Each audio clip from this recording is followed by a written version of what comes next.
Chapter 129 अनम्बिका का आंसुओं से भीगा चेहरा।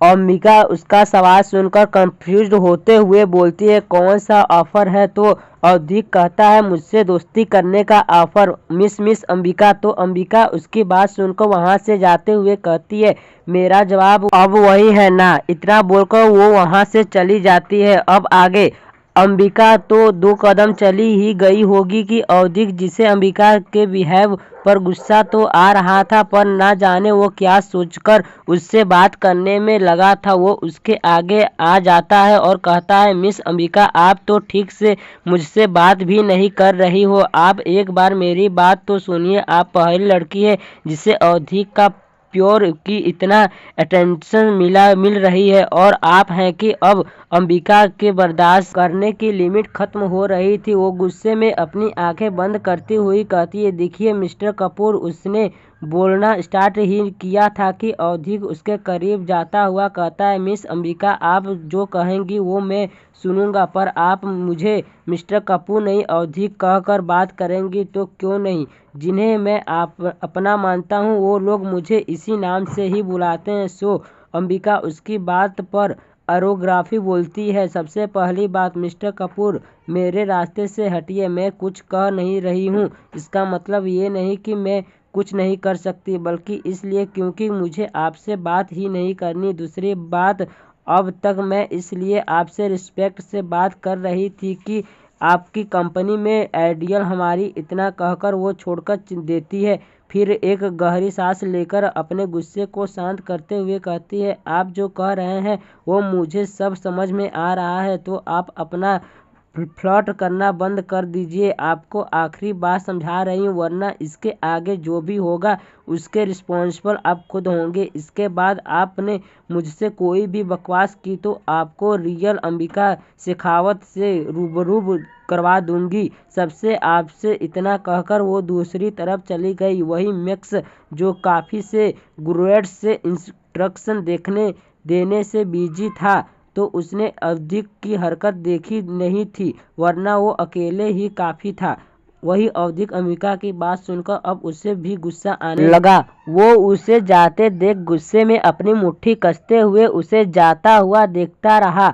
वही अवधीक से थोड़ी दूर खड़े मिस्टर कपूर और मिस्टर कपूर ने दोनों की बात सुन ली थी। अंबिका पर मिस्टर कपूर को बहुत गुस्सा आ रहा था। वो तो बीच में कब की आने वाली थी, पर मिस्टर कपूर ने उन्हें रोक दिया था। वहाँ अंबिका की खूबसूरती का दीवाना सिर्फ अवधीक ही नहीं और लोग भी थे जो बार काउंटर पर बैठे अंबिका को अपनी लस्टफुल नज़रों से देख रहे थे। 4-5 लड़कों का ग्रुप था जो फुल नशे में थे और नशे में वो लोग बस अंबिका को घूरे जा रहे थे। वो लोग आपस में बात करते हुए अपनी लड़खड़ाती आवाज़ में बात कर रहे थे।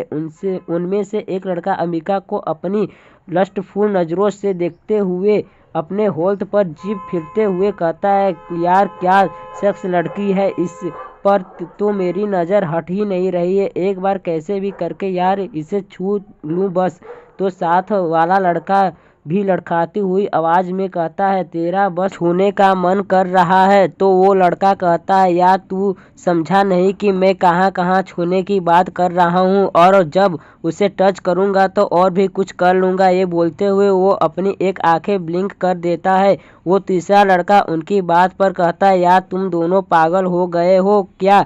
यह क्या करने की सोच रहे हो? ना दादा ने मुझे वार्निंग दी थी, पर फिर भी मैंने तुम्हें लाया है यहाँ पर। तुम लोग फिर भी वही अपनी पुरानी हरकत पर चालू हो गए। पहला लड़का कहता है कि क्या यार कितना डरता है तू, तो बस देख हम कितनी सफाई से करेंगे और यहाँ पर किसी को पता नहीं चलेगा। दूसरा लड़का कहता है, अरे किसी को क्या, उस लड़की को भी नहीं पता चलेगा हमारे बारे में, तू बस एक काम कर दे। इतना कहकर वो कुछ कहने लगते हैं, पर वही बैठी एक लड़की जिसने शॉर्ट ड्रेस पहन रखी थी, वो उन लड़कों की बात बहुत ध्यान से सुन रही थी। वो उनकी बातें सुनकर अपने चेहरे पर इविल स्माइल लाते हुए खुद से कहती है, वाह इन लोगों ने तो मेरा काम और आसान कर दिया है। मैं आई तो कृष्ण से मिलने आई थी, पर इन लोगों ने उस 2 टके की लड़की को मेरे रास्ते से हटाने के लिए प्रूफ कब से कलेक्ट कर रही है। उसे फाइनली डेस्टिनेशन इनका ये मूव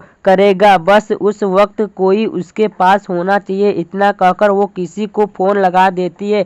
दूसरी तरफ से कोई फ़ोन उठाता है। वो लड़की अपने चेहरे पर इवन स्माइल लिए कहती है, रेडी रहना, और जैसे ही मैं कहूँ तभी तुम समझ गए ना। फिर दूसरी तरफ की बात सुनकर वो लड़की कहती है, और हाँ, पिक्चर में इस लड़की का चेहरा बिल्कुल साफ दिखना चाहिए। इतना कहकर वो बुरी तरह हंसते हंसते कहती है, टेक टच, अभी जो होने वाला है उसके बाद लोगों को तुमसे सिंपैथी होनी चाहिए, पर होगा क्या, लोग तुझे बस एक वर्ड से पुकारेंगे, सैल्यूट। वही कृष्णक अपनी कार में बैठा था और अब भी उसकी उंगलियां लैपटॉप पर थिरक रही थी, और उसके बगल में बैठा समीर बैठा था, जो फोन पर यश से चिढ़ते हुए बात कर रहा था। समीर चिढ़ते हुए बोलता है, बस तेरी वजह से हुआ है। एक डॉक्टर को बिजनेस पार्टी में जाना पड़ रहा है, जिसके वजह से मेरे को भी जाना पड़ रहा है। मैं वहां जाकर क्या करूंगा। दूसरी तरफ से यश रिक्वेस्टिंग टोन में बोलता है, यार देख लेना, अगर जरूरी नहीं होता तो मैं तुझे नहीं बोलता। डैड ने फ़ोन करके कहा था कि ये पार्टी मुझे हमारी कुराना इंडस्ट्री की तरफ से अटेंड करनी है, चाहे कुछ भी हो जाए। फिर हालांकि शर्माते हुए कहता है कि और तुम लोगों को पता है ना कि मैं आज बहुत बिजी हूँ। उनकी ये बात सुनकर भी कृषक ने के चेहरे पर एक्सप्रेशन वैसे के वैसे था जैसे उसने उन लोगों की बात सुनी ही ना हो। यश अपनी चहकती आवाज़ में कहता है कि ये सब छोड़ो, मैंने जो पूछा उसका जवाब तो दो।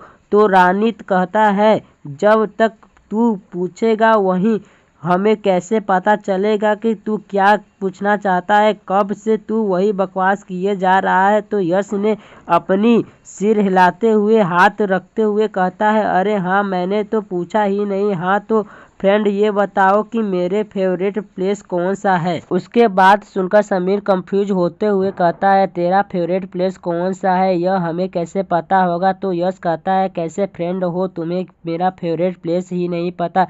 तो रोनित कहता है कि तेरे वो तो सारे फेवरेट प्लेस हैं जहाँ पर तू ढूंढ ढूंढ कर खाना खा सकता है, समझा। तो यश थोड़ा परेशान होते हुए कहता है, अबे यार, फिर निहारिका कौन सी वाली मेरे फेवरेट प्लेस में आने को बोली है, ये मुझे कैसे पता चलेगा। समीर उसकी बात पर कहता है, मैं तो कहता हूँ वो आए ही ना, पता नहीं निहारिका को भी क्या पसंद आ गया इस गधे ने। यश चिढ़ते हुए बोलता है, ओए झोला छाप गधा होगा तू, समझा, तू एक नंबर का जल कुकड़ा है। तुझे बहुत बर्दाश्त नहीं हो रहा है कि तुझसे पहले मेरी वो बोल ही रहा था कि तभी रोनित होते हुए बोलता है, चुप हो जाओ तुम दोनों, और तुम निहारिका से ही क्यों नहीं पूछ लेता कि वो कहाँ आने वाली है। रोनित की बात सुनकर यश कहता है कि अरे हाँ, ये तो मेरे दिमाग में आया ही नहीं। तभी कृषक अपनी एरोगेंट वॉइस में कहता है, दिमाग में आने के लिए दिमाग भी होना चाहिए, और जो मैं कह रहा हूँ उसे सुन 2 फुट दूर रहकर बात करना निहारिका से। ओके, मैं बार बार नहीं बोलूँगा, सुनना, keep distance from here and don't touch here otherwise. इतना कहकर वह अपनी बात अधूरी छोड़कर चला जाता है और अपनी तरफ से फ़ोन कट कर देता है। वही यश कृषक की बात सुनकर, वार्निंग सुनकर तो वो शॉक ही हो गया था। अपने गले में सलाइवा निकलते हुए यश बच्चों की तरह मुंह बनाते हुए कहता है, क्या यार, ये क्या, मैं उसे छू भी नहीं सकता और वो 2 फुट दूर रहकर बात करूं उससे। अबे इसकी बहन को कोरोना हो गया है क्या, या जो मैं उससे 2 फुट की दूरी बनाए रखूं। खुद तो जब देखो भाभी से चिपका रहता है, शर्म भी नहीं करता। इस डेविस साले ने तो मेरे अरमानों पर पानी फेर दिया। सोचा था आज उसे गले तो लगा लूंगा, और इस डेविल ने तो मुझे उसे छूने से ही मना कर दिया। कैसा साला मिल गया मुझे भगवान। उसकी बात सुनकर समीर और रोनित हंसने लगते हैं। उनकी हंसी सुनकर वो चिढ़ते हुए कहता है, कमीनों हंस लो, कभी तो तुम्हारा टाइम आएगा, फिर बताऊंगा। फिर ऊपर देखते हुए कहता है, भगवान, साला ही नहीं कैसे फ्रेंड दिए हैं जो मुझ पर ही हंस रहे हैं। इतना कहकर वो फ़ोन रख देता है। रोनित यश के फ़ोन रखने पर कहता है, इसकी छोड़ तुम लोग कहाँ तक पहुँचे? तो समीर बाहर देखते हुए कहता है, बस पहुँचने ही वाले हैं। और तुम? रोहित कहता है, मैं तो पहुँच गया, अब अंदर जा रहा हूँ। तो समीर कहता है, ठीक है, फिर मिलते हैं। इतना कहकर वो फ़ोन रख देता है और कृषक की तरफ देखते हुए कहता है, रोहित पहुँच गया। उसकी बात पर कृषक बस हूँ में जवाब दे देता है। वही पार्टी वेन्यू में अंबिका, जो कृषक के इंतजार में बाहर की तरफ देख रही थी, वो खुद से ही कहती थी, एक तो ऐसे ही दिमाग खराब हो रहा है, ये अभी तक नहीं आए हैं और फ़ोन भी नहीं उठा रहे हैं, और ऊपर से ये औधिक छुछुंदर परेशान कर रहा है। इतना कहते हुए वो आगे की तरफ जा रही थी, तभी उन 4 लड़कों का ग्रुप उसकी तरफ आने लगता है और अंबिका का ध्यान तो कृषक को देखने में लगा था, तो उसने लड़कों पर ध्यान ही नहीं दिया। वो लड़के उसके बगल में जैसे ही गुजरते हैं, तभी लिक हिट्स ऑफ हो जाती है। तभी अंबिका को ऐसा लगता है कि उसकी तरफ से कोई आ रहा है, पर वहाँ अंधेरा होने की वजह से उसे कुछ दिखाई नहीं दे रहा था। तभी उसे अपनी कमर और बैक पर एक साथ कई हाथ चढ़ते फील होते हुए जिसका एहसास हुआ। अंबिका की आंखें शौक से बड़ी हो गई। वो खुद के ऊपर से वो हाथ हटाने लगती है, पर अंधेरा होने की वजह से और ऊपर से ऐसी हरकत उसके साथ होने की वजह से अंबिका की समझ काम नहीं कर रही थी। उसे समझ ही नहीं आ रहा था उन लोगों के हाथों को अपने से कैसे दूर करूं। इस वक्त उसकी सारी मार्शल आर्ट की टेक्निक्स भूल गई थी। किसी तरह से उन लोगों को पकड़कर छुटकारा भगाने की कोशिश में थी कि तभी उसके पैरों में कोई अपना पैर डाला देता है, जिससे वो आगे की तरफ गिरने लगती है और तभी लाइट्स ऑन हो जाता है। अंबिका नीचे गिरती हुई उससे पहले उसे 2 मजबूत हाथों ने कंधों से संभाल लिया था। अंबिका गिरने की डर की वजह से अपनी आंखें कसकर बंद कर ली थी, पर जब उसे लगा कि गिरी ही नहीं, अपनी आंखें खोलकर सामने देखती है तो उसके सामने रोनित खड़ा था। अपने सामने रोनित को देखकर अंबिका की आंखों से अब आंसू बहने लगते हैं और वो घबराते हुए पीछे की तरफ उंगली दिखाकर अपनी लड़खड़ाती आवाज में कहती है, रोहित जी। वो ये कहते हुए अंबिका शिविर कर रही थी। रोहित, जिसने उसे कंधे से पकड़ा हुआ था, वो उसे ऐसे कर देखता है कि क्या हुआ भाभी जी, आप इतना डर क्यों रही हो, क्या हुआ? इतना कहते हुए वह उसे वहां रखी चेयर पर बैठा देता है। वहीं लाइट्स ऑफ हो जाने की वजह से वेद अंबिका को ढूंढते हुए उसके पास आता है। वेद अंबिका के पास आता है और उसकी हालत देखकर घबरा जाता है और कहता है, क्या हुआ भाभी, आप ऐसे रो रही हो, क्या हुआ? अंबिका उसे रोते हुए बोलने की कोशिश करती है कि वो वेद वहाँ वो अंबिका से इससे आगे बोला ही नहीं जा रहा था। रोहित और वेद अंबिका को ऐसे देख रहे थे, एक दूसरे को देखते हुए। उन्हें उसकी हालत देखकर ये अंदाजा हो गया था कि कुछ लोग तो गलत किए। अंबिका रोते हुए कहती है, मुझे घर जाना है। तभी उसके पीछे से एक कड़क आवाज आती है, इतनी जल्दी भी क्या है? पहले तुम्हें जिसने रुलाया है उसे खून के आंसू रोते हुए नहीं देखना चाहती हो? चैप्टर 130 डेविल कृषक। अब आगे। ये आवाज़ सुनकर अंबिका पीछे मुड़कर देखती है तो सामने से ब्लैक सूट पहने कृषक उसकी तरफ चला आ रहा था और उसके साथ समीर और जानी 3 भी आ रहे थे और उनके पीछे उन्हें ओवर करते हुए मैक्स की बॉय ग्राउंड की टीम भी आ रही थी। अंबिका कृषक को अपनी आंसुओं को भरी आंखों से देखते हुए उसकी तरफ चली जाती है और उसके गले लग जाती है और रोने लगती है। कृषक का तो अंबिका का ऐसा रोना उसके दिल को 1000 टुकड़ों में तोड़ रहा था। अंबिका ने कृषक को कसकर पकड़ा और कहा, वही कृषक के हाथ में अंबिका की कमर में लपटे हुए थे। उसको रोते देख अपनी आंख कसकर बंद करता है। उससे बर्दाश्त ही नहीं हो रहा था उसका रोना। वो आंख खोलकर सामने खड़े रोहित और वेद को देखता है तो वो लोग ना में अपनी गर्दन हिला देते हैं। ये सब इस वक्त उस होटल के कॉर्नर में थे। तो किसी का अब तक उन लोगों पर ध्यान नहीं गया था। वैसे भी पार्टी अंदर हो रही थी तो ज़्यादातर सब अंदर ही थे, वरना कृषक को ऐसे किसी लड़की को गले लगाए हुए कोई देख लेता तो सदमे में चला जाता। बाकी जो थोड़ा बहुत किसी के उन्हें देखने का चेंज था वो मैक्स के बैकग्राउंड को उन्हें सीओ ओवर करके ख़त्म कर दिया था। पर उसकी अंबिका की हालत देखकर बुरा लग रहा था। उसने उसको बाहर से प्रोटेक्ट तो कर दिया, पर वो अंदर आता उससे पहले ये हो गया। समीर अंबिका को कृषक के गले लगते देख रोनित के पास चला जाता है। वही वो लड़के जो अंबिका के पास रोनित को आते देख वहाँ से अंदर पार्टी में जा चुके थे। कृषक अपनी अंबिका को खुद से अलग करता था तो अंबिका की अपनी भीगी आंखों को कृषक को देखने लगती है।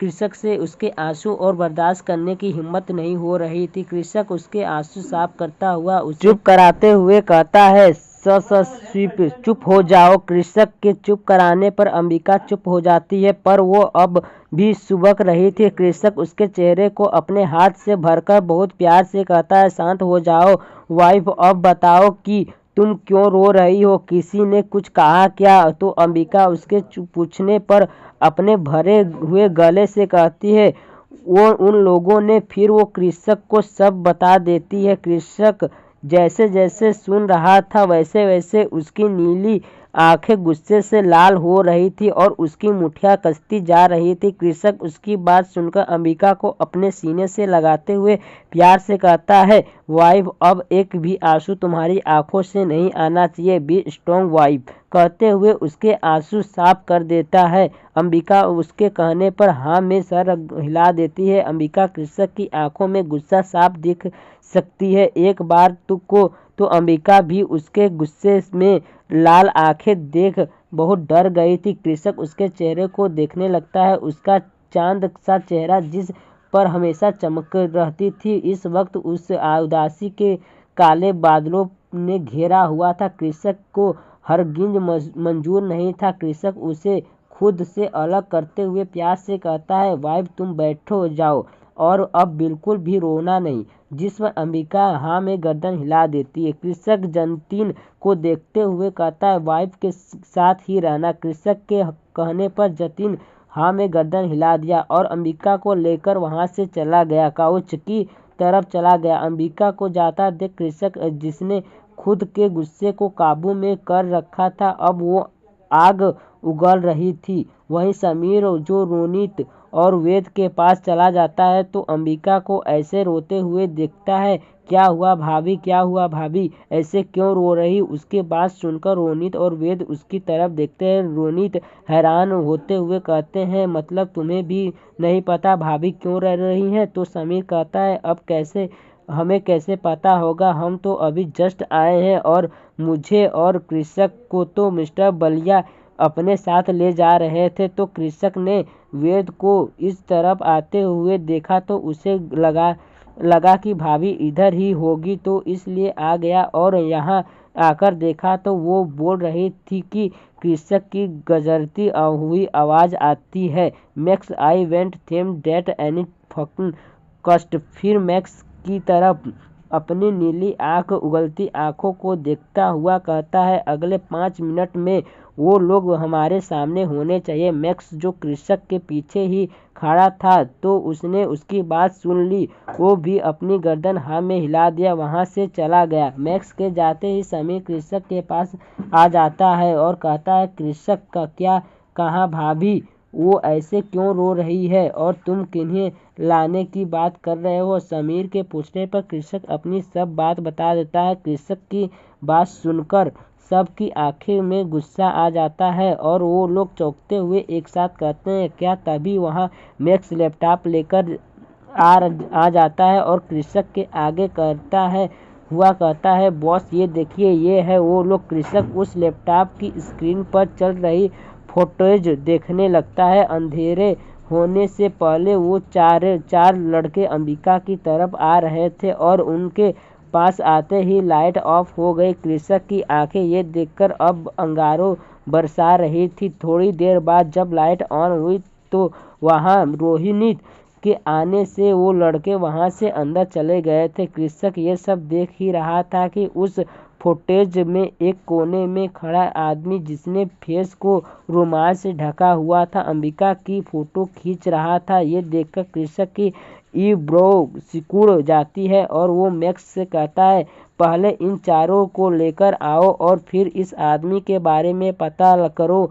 वाइफ की छुपकर पिक क्यों ले रहा है? मैक्स उसकी बात सुनकर कहता है, एस बॉस। इतना कहकर वो चला जाता है। कृषक वेद की तरफ देखता हुआ है और कहता है, उन चारों के मिलने के बाद मुझे ये होटल खाली चाहिए। वेद उसकी बात पर कहता है, ओके ब्रो। वेद वहां से फिर अंदर की तरफ चला जाता है। मैक्स का कॉल आने पर वेद ने उस होटल के ओनर को बुलाकर वो पूरा होटल खाली करवा देता है। वही अवधीक जो अंबिका के जाने के बाद वहां से गुस्से में चला गया था, इसलिए उसे अंबिका के साथ क्या हुआ था ये पता नहीं था। थोड़ी देर बाद मैक्स के कॉल आने पर कृषक सामने काउच पर बैठी अंबिका को अपने हाथ पर होटल के एक रूम में चला जाता है और उसके साथ बाकी सभी चले जाते हैं। वो लोग अंदर आते हैं तो सामने चारों लड़के जिनकी हालत मैक्स ने अच्छी खासी बिगाड़ दी थी। इन चंद मिनट में वो लोग गिड़गिड़ाते हुए बोल रहे थे, हमने क्या किया है? हमारी क्या गलती है जो आप हमारे साथ ऐसा कर रहे हैं? तभी उस कमरे में सबको आता देख वो लोग उन सब को देखने लगते हैं। तभी वहां अंबिका एंटर करती है जिसे देखकर वो चारों शॉक हो जाते हैं। वो चारों एक दूसरे को देखते हुए अंबिका की तरफ देखकर अपनी गर्दन ना में हिलाते हैं। इतने में अंबिका अंदर आ जाती है। इस वक्त अंबिका की आंखों में आंसू नहीं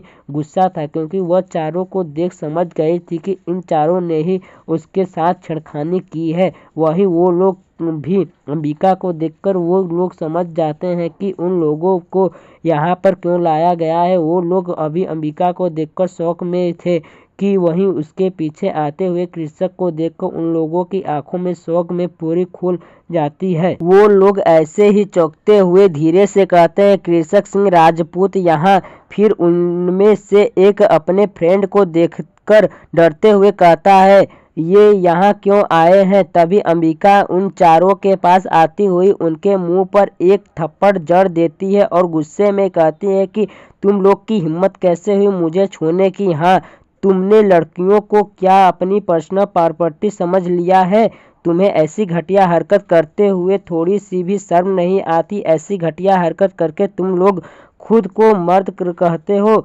छी, घिन है आती है तुम जैसे लोगों को देखकर। आज तुम लोगों को ऐसा सबक सिखाऊंगी कि जिंदगी में कभी दोबारा किसी लड़की को छूने से पहले 100 बार सोचोगे। इतना कहकर वो उन चारों पर पंचेस की बरसात कर देती है। उसको ऐसे करते देख कृषक को चेयर पर आकर बैठ गया। वह अपने फेस पर तिरछी मुस्कान लिए अंबिका को ही देख रहा था। वह यही चाहता था कि अंबिका के मन में जो उस टाइम डर का डर आ गया था वह निकाल जाए और इन लोगों को मार कर वह उसे चीज को यहीं पर ख़त्म कर दें। क्योंकि आप सब तो जानते हैं ना, एक बार अगर लड़की के मन में डर बैठ जाता है तो उससे आगे बढ़ पाना आसान नहीं होता। थोड़ी देर बाद अंबिका उन लोगों से दूर हटते हुए कहती है, उम्मीद है अब तुम लोग आगे से किसी लड़की को छेड़ना तो दूर देखोगे भी नहीं। वो चारों उनकी हालत अंबिका ने और ख़राब कर दी थी। वो गिड़गिड़ाते हुए कहते हैं, सॉरी मिस, आगे से नहीं होगा, हमें माफ़ कर दीजिए प्लीज़ प्लीज़, हम आपके हाथ जोड़ते हैं और आगे से ये कभी नहीं होगा। ये कहते हुए वो लोग अंबिका के आगे हाथ जोड़ने लगते हैं। अंबिका कुछ रिएक्ट करती हुई उससे पहले कृषक अंबिका के पास आते हुए कहता है, वाइफ तुम चलो, मैं आ रहा हूँ। फिर वेद की तरफ देखते हुए कहता है, वेद वाइफ को बाहर ले जाओ। अंबिका को जो कृषक के चेहरे पर गुस्सा साफ देख सकती थी, उसे समझ आ रहा था कि वो उसे बाहर क्यों भेज रहा है। कृषक की तरफ देखते हुए कहती है, क्या करने वाले हैं आप? कृषक उसे स्माइल करता हुआ उसके माथे को चूमता हुआ बहुत प्यार से कहता है, नथिंग वाइफ, मैं भी आ रहा हूँ। बस उन्हें मिस्टर कृषक सिंह राजपूत को छूने की हिम्मत की है, उसकी शाबाशी तो देनी पड़ेगी, तुम चलो मैं बस अभी आया। अंबिका उसका मतलब समझ रही थी। वो कुछ कहने के लिए मुंह खोलती कि कृषक उसके होठों पर उंगली रखते हुए अपनी कोल्ड वॉइस में कहता है, ससक कुछ मत बोलो, बाहर जाओ मैं अभी आया। उसके कहने से अंबिका वेद के साथ चली जाती है। अंबिका के जाते ही कृषक उन लड़कों की तरफ देखा जिन्होंने यह सुन लिया था कि जिसे उन लोगों ने जिसे छेड़ा था वो मिस्टर कृषक सिंह राजपूत है। उन लोगों की तो अब हालत खराब हो रही थी, क्योंकि वो अच्छी तरह जानते थे कि अब उनके साथ क्या होने वाला है। डर की वजह से उनके चेहरे पर पसीना पानी की तरह बहने लगता है और वह लोग थर-थर कांपने लगते हैं। वही कृषक उनकी हालत देखकर हंसने लगता है। तो सुनते रहिए मेरी स्टोरी, कमेंट करिए, लाइक करिए, सब्सक्राइब करिए चैनल को।